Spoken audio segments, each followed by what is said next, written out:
นิทานชาดกเรื่องกโปตกะชาดกว่าด้วยคนที่ต้องฉิบหายพระศาสดา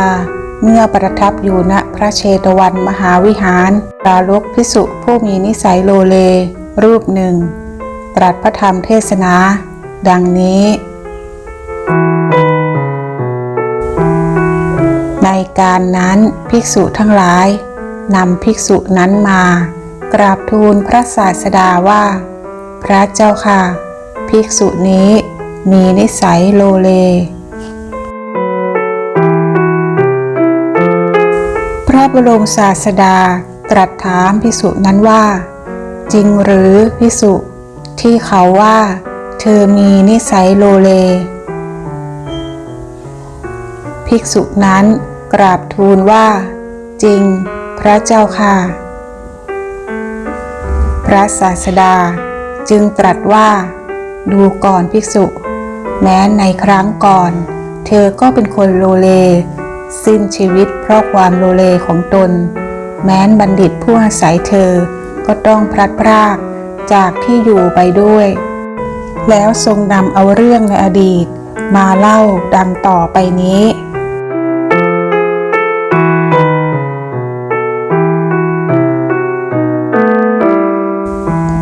ในอดีตการครั้งพระเจ้าพรหมทัตเสวยราชสมบัติอยู่ในกรุงพาราณสีพระโพธิสัตว์เสวยพระราชชาติเป็นนกพิราบในครั้งนั้นชาวเมืองพาราณสีพากันแขวนกระเช้าหญ้าไว้ในที่นั้นๆเพื่อให้ฝูงนกอาศัยอยู่อย่างสบายเพราะความเป็นผู้ใคร่บุญใคร่กุศลแม้แต่พ่อครัวของท่านเศรษฐีก็แขวนกระเช้าหญ้าไว้ภายในโรงครัวกระเช้าหนึ่งเหมือนกันนกพิราบผู้โพธิสัตว์ได้เข้าอาศัยอยู่ในกระเช้านั้นรุ่งเช้าก็บินออกเที่ยวหากินต่อเย็นจึงบินกลับมาหลับนอนในโรงครัวนั้นเป็นดังนี้ตลอดกาล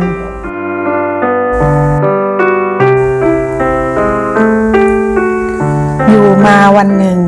กาตัวหนึ่งบินข้ามโรงครัวไปสูดกลิ่นตลบอบอวนของรสเปรี้ยวรสเค็มและปลาเนื้อก็เกิดความโลภขึ้นมาคิดว่าจักอาศัยใครหนอจึงจักได้ปลาและเนื้อนี้คิดแล้วก็จับอยู่ณที่ไม่ไกลคอยสอดสายหาลู่ทางพอเย็นก็เห็นนกพระโพธิสัตว์บินมา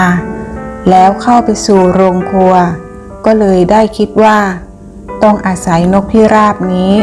ถึงจะได้กินเนื้อครั้นรุ่งเช้าก็บินมาแต่เช้า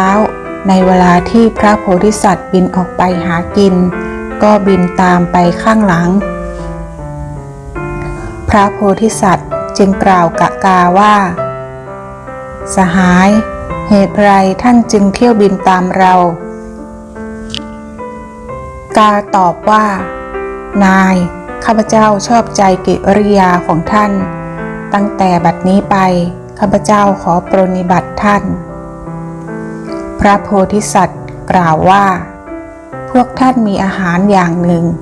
พวกเรามีอาหารอย่างหนึ่งไม่เหมือนกันการปรนนิบัติของพวกท่านกระทำได้ยากกาตอบว่านายเวลาท่านบินไปหากินข้าพเจ้าก็บินไปหากินบินไปกับท่านพระโพธิสัตว์กล่าวว่าดีแล้วขอท่านเป็นผู้ไม่ประมาทอย่างเดียว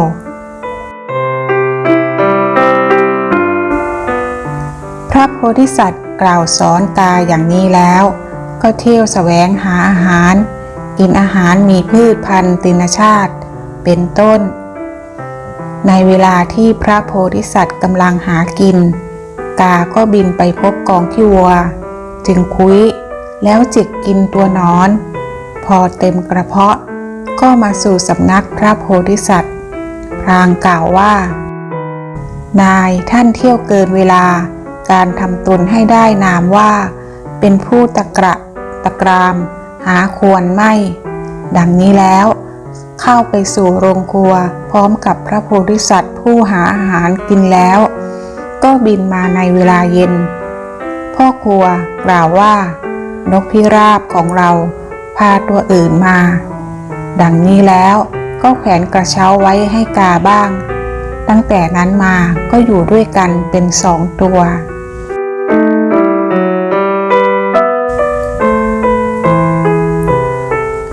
อยู่มาวันหนึ่งคนทั้งหลายนำปลาและเนื้อมาให้ท่านเศรษฐีเป็นจำนวนมากพ่อครัวก็รับมาแขวนไว้ในโรงครัวกาเห็นแล้วก็เกิดความโลภคิดในใจว่าพรุ่งนี้เราไม่ไปหากินละจะกินปลาและเนื้อนี่แหละแล้วก็นอนแซวอยู่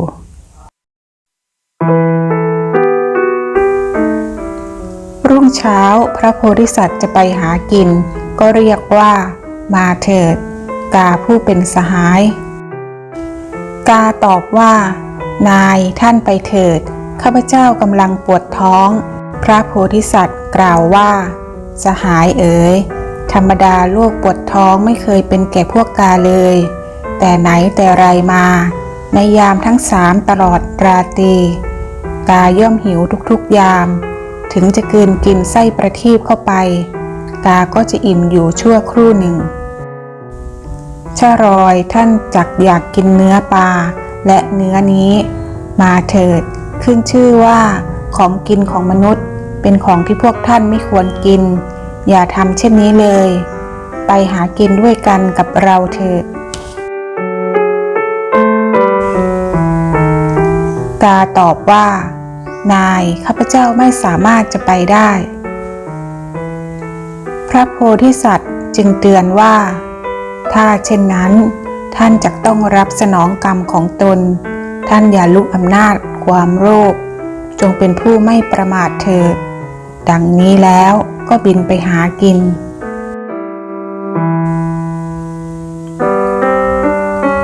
พ่อครัวก็ปรุงอาหารชนิดด้วยปลาและเนื้อเสร็จแล้วก็เปิดภาชนะไว้หน่อยหนึ่งเพื่อให้ไอระเหยไปหมดวางกระชอนไว้บนภาชนะอีกทีหนึ่งแล้วก็ออกไปข้างนอกยืนเช็ดเหงื่ออยู่ขณะนั้นกาก็โผล่ศีรษะขึ้นมาจากกระเช้ามองดูโรงครัวทั่วไปรู้ว่าพ่อครัวออกไปข้างนอกจึงคิดว่าบัดนี้ความปรารถนาของเราสมประสงค์แล้วเราอยากจะกินเนื้อจะกินเนื้อชิ้นใหญ่หรือเนื้อชิ้นเล็กดีหนอครั้นแล้วก็เล็งเห็นว่าธรรมดาเนื้อชิ้นเล็กๆเราไม่อาจกินให้เต็มกระเพาะได้รวดเร็วเราจะต้องคว้าก้อนใหญ่ๆมาทิ้งไว้ในกระเช้านอนขยอกจึงจะดีแล้วก็โผล่ออกจากกระเช้าลงไปแอบอยู่ใกล้กระชอนเสียงกระชอนดังกิ๊กกิ๊กพ่อครัวฟังเสียงนั้นแล้วก็นึกว่านั่นเสียงอะไรหนอกลับเข้าไปดูเห็นกาแล้วก็ดำริว่าการะยำตัวนี้มุ่งจะกินเนื้อทอดของมหาเศรษฐีก็ตัวเราต้องอาศัยท่านเศรษฐีเลี้ยงชีวิตไม่ใช่อาศัยกาพานตัวนี้จะเอามันไว้ใหญ่แล้วปิดประตูต้อนจับกาได้ถอนขนเสียหมดตัวเอาขิงสดโขลกเคล้ากับเกลือคลุกกับเนยเปรี้ยวทาจนทั่วตัวกานั้นแล้วเหวี่ยงลงไปในกระเช้าของมันกาเจ็บแสบแสนสาหัสนอนหายใจเขม่าอยู่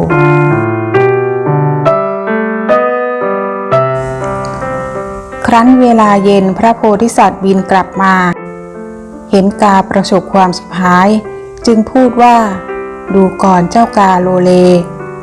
เจ้าไม่เชื่อฟังคำของเราอาศัยความโลภของเจ้าเป็นเหตุจึงต้องประสบทุกข์อย่างใหญ่หลวงแล้วกล่าวคาถานี้ว่าบุคคลใดเมื่อท่านผู้หวังดีมีความเอ็นดูจะเกื้อกูลกล่าวสอนอยู่มิได้กระทำตามคำสอนบุคคลนั้นจะต้องนอนระทมเหมือนกาไม่กระทำตามถ้อยคำของนกพิราบ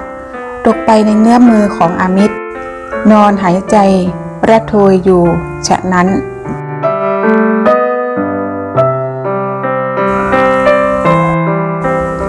ระโพธิสัตว์กล่าวคาถานี้แล้วคิดว่าบัดนี้เราก็ไม่อาจอยู่ในที่นี้ได้จึงบินไปอยู่ที่อื่นแม้นกาก็สิ้นชีวิตอยู่ในกระเช้านั่นเองพ่อครัวจึงเอามันไปทั้งกระเช้าทิ้งเสียที่กองขยะ